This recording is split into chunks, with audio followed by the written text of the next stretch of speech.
Hello guys, இந்த வீடியோல the evolution from a tree மான்ஹுவாவோட 41வது எபிசோடு எக்ஸ்பிளனேஷன் தான் பார்க்க போறோம். மத்த 40 எபிசோடோட எக்ஸ்பிளனேஷன் பார்க்காதவங்க லிங்கை டிஸ்கிரிப்ஷன்ல கொடுத்திருக்கேன், போய் செக் பண்ணி பாருங்க. அதுக்கப்புறம் யாராச்சும் இந்த வீடியோவுக்கு லைக் போடாம பார்த்திருக்கீங்கன்னா மறக்காம லைக் போட்டு பாருங்க. அப்பதான் இந்த வீடியோ நிறைய ரெக்கமெண்ட் பண்ணும், எனக்கும் வீடியோ போடுறதுக்கு ஒரு மோட்டிவேஷன் இருக்கும். சரி, வாங்க வீடியோக்குள்ள போலாம். சீன் ஆஸ்திரேலியால ஸ்டார்ட் ஆகுது. அங்க டார்க்னஸ் ஒரு ஸ்ட்ராங் ஆப்போனண்ட்ட தேடி அலைஞ்சு கடைசியா ஆஸ்திரேலியாவுக்கு வந்துருச்சு. அங்க ஒரு பயங்கரமான சண்டை ஸ்டார்ட் ஆயிடுச்சு. டார்க்னஸ் பொசஸ் பண்ண காட்ஸில்லாவும் ஆஸ்திரேலியாவோட பீஸ்ட் கிங்கும் ஒருத்தருக்கொருத்தர் சாகடிக்கிற வெறியில சண்டை போட்டுக்கிட்டு இருந்தாங்க. பீஸ்ட் கிங் காட்ஸில்லாவ சுத்தி வளைச்சு அதோட கை கால் வாலெல்லாம் தன்னோட டென்டக்கிள்ஸ்ல இறுக்கி பிடிச்சுக்கிச்சு. பாத்துக்கிட்டே இருக்கும்போதே பீஸ்ட் கிங் காட்ஸில்லாவ ஃபிலிம்பை லிம்மா பிச்சு பீஸ் பீஸா ஆக்க ஆரம்பிச்சுச்சு. காட்ஸில்லா வலி தாங்க முடியாம கத்திக்கிட்டு அலறிக்கிட்டு இருந்துச்சு. ஆனா பீஸ்ட் கிங் அத பத்தி கவலையே படல. இப்ப கத்தி என்ன லாபம், கத்துறத நிறுத்து, நீ என் ஏரியாவுக்குள்ள கால் வச்சிருக்கவே கூடாது, இப்ப நரக்னில எரிஞ்சு சாம்பலாவ அப்படின்னு சொல்லி பீஸ்ட் கிங் தன்னோட எல்லா ஃபோர்ஸையும் ஓபன் பண்ணிடுச்சு. அதுல இருந்து பயங்கரமான எனர்ஜி ரிலீஸ் ஆச்சு. அந்த எனர்ஜி பீம்ஸ் எல்லாம் காட்ஸில்லாவ டார்கெட் பண்ணுச்சு. பயங்கரமான அழிவு நடந்துச்சு. காட்ஸில்லா சின்ன பின்னமா சிதறி போச்சு. இந்த பீஸ்ட் கிங் பார்க்க எப்படி இருந்துச்சுன்னா, எனக்கு தெரிஞ்சு அது ஒரு ஜெல்லிஃபிஷ், டோட், தேரை, அப்புறம் ஒரு ஆக்டோபஸ் மாதிரி மிக்ஸ் ஆயிருந்துச்சு. அதோட கொம்புகள்லாம் என்ன அனிமலோடதுன்னு தெரியல, ஒருவேளை டியர் மான் இல்ல பஃபலோ எருமை கொம்புகளா இருக்கலாம். பேட்டிலோட இந்த ரிசல்ட்ட பார்த்துட்டு யாருமே பீஸ்ட் கிங் தான் வின் பண்ணுச்சுன்னு நினைச்சிருப்பாங்க.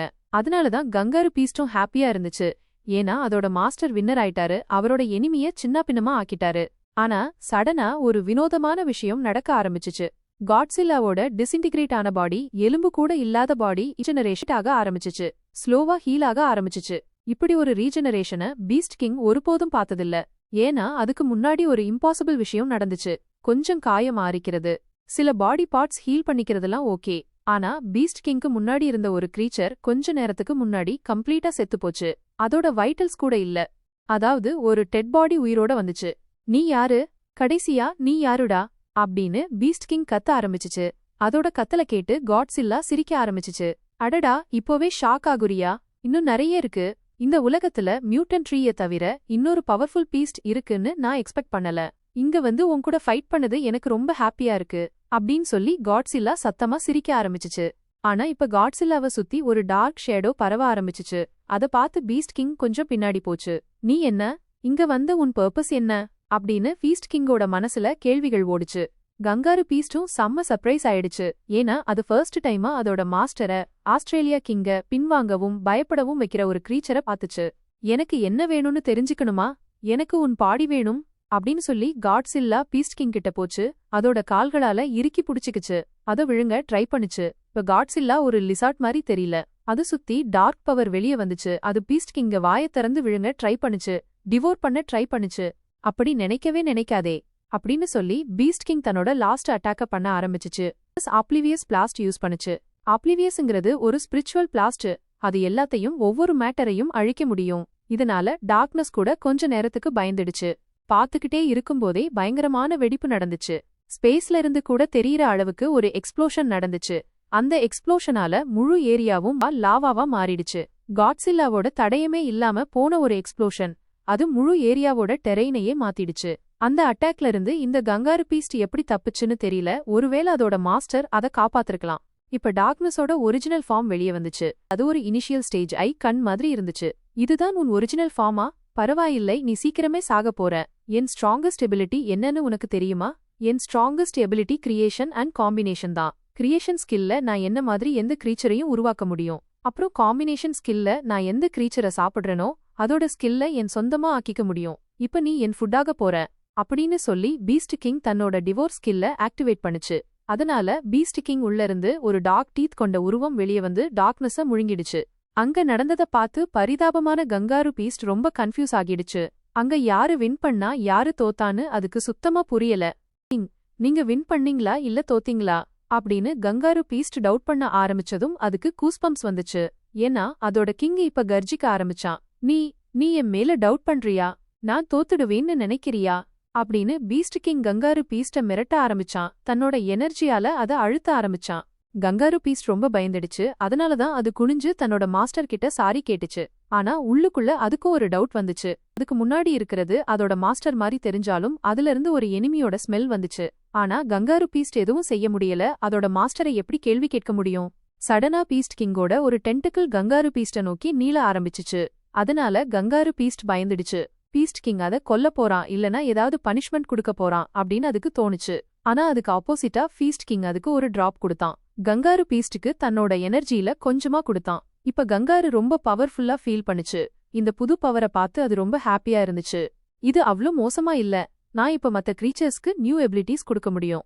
எல்லாரையும் இங்க கூப்பிடு, நான் என் எல்லா பீஸ்ட்ஸையும் பார்க்கணும் அப்படின்னு சொல்லி பீஸ்ட் கிங் கங்காரு பீஸ்டுக்கு தன்னோட நெக்ஸ்ட் கமாண்ட கொடுத்தான். இப்ப ஆஸ்திரேலியாவோட எல்லா பீஸ்ட்ஸும் ஒரு இடத்துல கூட ஆரம்பிச்சுச்சு. வாம்பயர் பேட்ஸ், கோவாலாஸ், பிளாட்டிஃபஸ், கொமோடோ டிராகன், அப்புறம் எந்தெந்த பீஸ்ட்ஸ் அங்க வர ஆரம்பிச்சுன்னு தெரியல.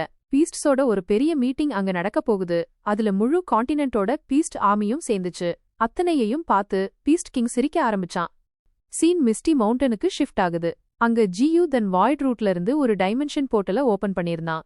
வேற ஒரு உலகத்துல இருந்து ஸ்பிரிச்சுவல் டைட தன் ஃபீஸ்ட்ஸுக்காக கொண்டு வந்திருந்தான். உலகம் ஃபுல்லா இன்னும் ஸ்பிரிச்சுவல் டைட் வரல. ஆனா ஜியூ தன் மிஸ்டி மவுண்டன்ல அதை அட்வான்ஸாவே செஞ்சுட்டான்.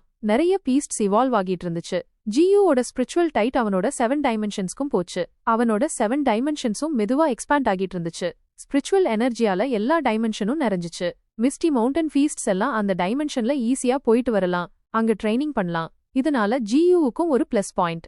இப்ப ஜியூ எங்க வேணும்னாலும் தன் ஃபீஸ்ட் ஆர்மியை ஈஸியா கொண்டு போலாம். அவங்கள தன் பாக்கெட் டைமென்ஷன்ல வச்சுக்கலாம்.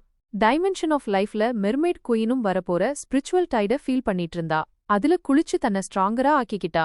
வெளியே இன்ஸ்டன்ட் டெம்போரல் அலிகேட்டர் இவால்வ் ஆகி ஒரு ட்ரூ டிராகனா மாறிடுச்சு. அதுக்கு விங்ஸ் வந்துச்சு. எங்க வேணும்னாலும் பறந்து போயிட்டு வர முடிஞ்சது. இதெல்லாம் பார்த்து ஜியூவும் தன் ரூட்ஸ பார்த்தான். ஜியூவோட ரூட்ஸ் டிராகன் லெவல் 3ல ஹாஃப் டிராகன் ஸ்டேஜ்ல இருந்துச்சு. அதனால ஜியூவும் நான் ஒரு ட்ரூ டிராகனா மாறினா பறக்க முடியுமா, அது என் டிரான்ஸ்போர்ட்டேஷனை ரொம்ப ஈஸியாக்கும்னு யோசிச்சான். அப்ப ஜியூவுக்கு ஏதோ ஒரு ஃபீலிங் வந்துச்சு. அது அவனோட பாடியை ஷேக் பண்ணுச்சு. ஆஸ்திரேலியால இருந்து வந்த அந்த ஓரா, அதாவது அங்க டார்க்னஸ் வந்துருச்சு. சீன் ஆஸ்திரேலியாவுக்கு ஷிஃப்ட் ஆகுது. அங்க பீஸ்ட் கிங் தன் முழு ஆர்மியையும் கோஸ்டல் ஏரியாவுக்கு கொண்டு வந்துட்டன. இந்த நம்ம கிங் ஏன் நம்மள சீசைடுக்கு கொண்டு வராரு, இவரோட இன்டென்ஷன் என்னன்னு கங்காரு பீஸ்ட் யோசிச்சுட்டு இருக்கும்போது கடலுக்குள்ள இருந்து பெரிய பெரிய சீ பீஸ்ட்ஸ் வர ஆரம்பிச்சுச்சு. அதுங்க கடை தண்ணிய மேனிஃபுலேட் பண்ணிட்டு இருந்துச்சு. நீங்க இங்க வர எப்படி துணிஞ்சீங்க? லாஸ்ட் டைம் உங்க பார்ட்னர்ஸ் இங்க வந்து சர்வைவ் ஆகல. நீங்களும் இங்கேயே சாக போறீங்க. ஃப்ளட் டிராகனோட ஆஃப்டர் லைஃப்ல நீங்க பார்ட்னர்ஸ் ஆவீங்கன்னு கங்காரு பீஸ்ட் கத்துச்சு. சீ பீஸ்ட்ஸ மிரட்டுச்சு. ஆனா எந்த சீ பீஸ்டும் அதை கண்டுக்கல. ஆனா அங்க ஏதோ ஸ்ட்ரேஞ்சா நடந்துச்சு. எல்லா சீ பீஸ்ட்ஸும் ஏன் தெரியல தலை வணங்கிச்சு. அவங்களோட மோனார்க்குக்கு ரெஸ்பெக்ட் கொடுக்கற மாதிரி குனிஞ்சிச்சு. அப்போதான் கங்காரு பீஸ்டுக்கு புரிஞ்சிச்சு, அவனோட பீஸ்ட் கிங் இப்ப இல்ல. அவனை எனிமி கண்ட்ரோல் பண்ணிட்டான், பொசஸ் பண்ணிட்டான். இந்த விஷயத்த அது முன்னாடியே நோட் பண்ணிருக்கணும். ஆஸ்திரேலியா பீஸ்ட் கிங்குக்கு 2 ஐஸ் இருந்துச்சு. ஆனா அங்க வந்த எனிமிக்கு ஒரே ஒரு ஐ தான் இருந்துச்சு. இப்ப பீஸ்ட் கிங் ஐயும் ஒரே ஒரு ஐ ஆகிடுச்சு. அதுல இருந்து மேலிஸ் வெளி வந்துச்சு. விக்கெட்னஸ் அண்ட் டெவில்ரி வெளியே வந்துச்சு.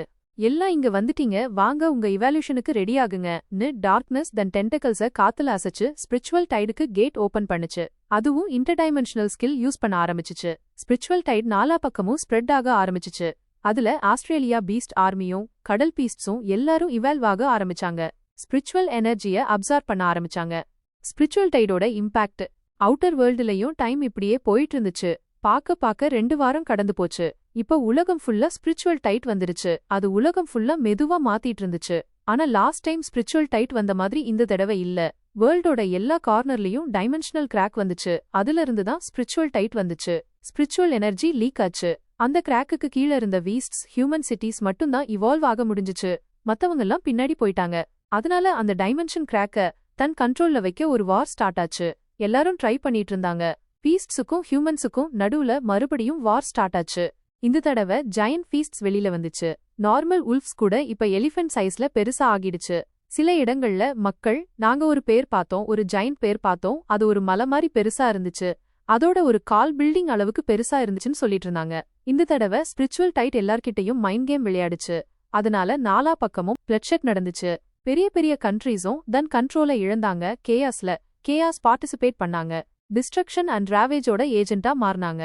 ஃபெடரேஷன் மேலேயும் ஒரு டைமென்ஷன் கிராக் ஃபார்ம் ஆச்சு. ஆனா அங்க என்ன நடந்துச்சுன்னு அப்டேட் இன்னும் வரல. ஷாவ்லிங் டார்க் கவுன்சிலும் ஹாப்பியா இருந்துச்சு. ஏன்னா அவங்களோட ரீஜன்லயும் ஒரு டைமென்ஷன் கிராக் ஃபார்ம் ஆச்சு. அதனால அவங்க இவால்யூஷன்ல பார்ட்டிசிபேட் பண்ணாங்க. அவங்க இந்த டைமென்ஷன் கிராக்க யார் கூடவும் ஷேர் பண்ண மாட்டாங்க போல. 10 நேஷன் அலையன்ஸ்ல வேற ஒரு டிஸ்கஷன் நடந்துட்டு இருந்துச்சு. அங்க எல்லாரும் ஹாப்பியா இருந்தாங்க. தன் பிஷப்ப ஷேர் பண்ணிட்டு இருந்தாங்க. அங்க உள்ள மக்கள் இந்த டைமென்ஷன் கிராக்க பிஷப் தான் ஓபன் பண்ணாரு. அங்க இருந்து வர்ற ஸ்பிரிச்சுவல் டைட் அவரோட ஒரு மிராக்கிள்னு நினைச்சாங்க. பல இடங்கள்ல பல கிராக்ஸ் ஓபன் ஆனதால கண்டினியூஸா ஃபைட்ஸ் நடந்துச்சு. ஏரியாஸ் கான்கர் ஆச்சு. இதெல்லாம் இப்ப ஜியோவுக்கும் தெரிஞ்சிருச்சு. உலகம் ஃபுல்லா ஸ்பிரிச்சுவல் டைட் வந்துருச்சுன்னு அவனுக்கும் இப்ப தெரிஞ்சிருச்சு. ஆனா அவனோட கவனம் வேற ஒரு விஷயத்துல இருந்துச்சு. ஜியோவோட ரூட்ஸ்ல இருந்து அவனுக்கு உலகம் எக்ஸ்பேண்ட் ஆகுது, அவங்களோட எர்த் பெருசாகுது, இவால்வ் ஆகுதுன்னு தெரிஞ்சிச்சு. சீன் 10 நேஷன் அலையன்ஸோட ஒரு அவுட்டர் சிட்டிக்கு ஷிஃப்ட் ஆகுது. அதை நோக்கி ஒரு டிராகன் பீஸ்ட் வந்துட்டு இருந்துச்சு. இந்த டிராகன் பீஸ்ட் அதே டிராகன் பீஸ்ட் தான். ஜியு அதை முடிச்சு வச்சா அத டார்க்னஸ் எப்படியோ காப்பாத்தி ரிசரெக்ட் பண்ணுச்சு. இப்ப அது ஃபுல்லா இவால்வ் ஆகி தி பிளாக் டிராகனா மாறிடுச்சு. ஹியூமன்ஸ், நீங்க சாக ரெடி ஆகுங்க. நீங்க என் மேல அட்டாக் பண்ணீங்க. இப்ப பாருங்க, நான் ரிவெஞ்ச் எடுக்க வந்துட்டேன். உங்கள முடிச்சிட்டு அந்த பர்பிள் ஸ்னேக்க நான் நசுக்குவேன். அதுதான் என்ன ஹாஃப் டெட் ஆக்குச்சு அந்த பிளாக் டிராகன் வாய் திறந்து சிட்டியை நோக்கி போக ஆரம்பிச்சுச்சு. தன் அட்டாக்குக்கு ரெடியாக ஆரம்பிச்சுச்சு. ஆனா சிட்டி மக்கள் கொஞ்சம் கூட பயப்படல. அவங்க டிராகனை பார்த்து செல்ஃபி எடுத்துட்டு இருந்தாங்க. அதோட சோஷியல் மீடியால லைவ் ப்ராட்காஸ்ட் கூட பண்ணிட்டு இருந்தாங்க. ஆனா சீக்கிரமே அவங்களோட பனிஷ்மெண்ட் மாறிடுச்சு. டிராகன் சிட்டில எனர்ஜி பிளாஸ்ட் பண்ணுச்சு. பெரிய பெரிய பில்டிங்ஸ சக்குனூராக்கிச்சு. பயங்கரமான எக்ஸ்ப்ளோஷன்ஸ பண்ண ஆரம்பிச்சுச்சு.